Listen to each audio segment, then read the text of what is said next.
Welcome, creators. I'm attempting another Dutch pour. The key or the solution with the paint is to make them really thin. To me, it was like pouring water, but that is, I believe, how you need to do it. Anyway, join me. Let's do this. The buff is only with water because it's more of a paint. The magenta and everything else is like a liquid. So I did add a little bit of Floetrol to these paints.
Okay, so here I am, still playing in the paint, having fun. I really like how the buff paint is up against the magenta there.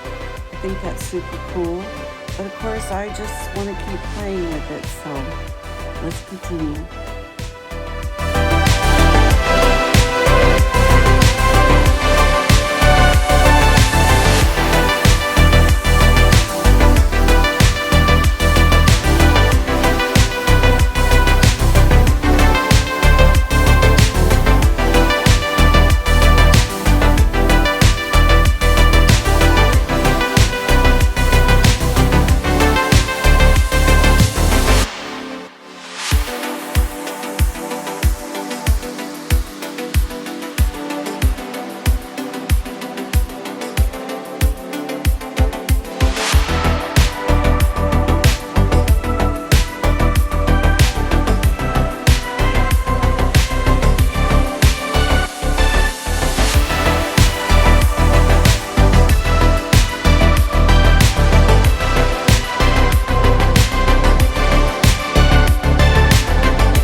I'm going to take you in for a close-up now. Thanks for watching. This is the first painting, and while it doesn't look like a flower, which is what I wanted to make it look like, it is very pretty, and I think the key is to thinning out your paints, but also I need to learn how to use the blow dryer, or maybe get a different one where I have more control. I'm not sure. But I do think it looks rather pretty, and I think they both look really good together.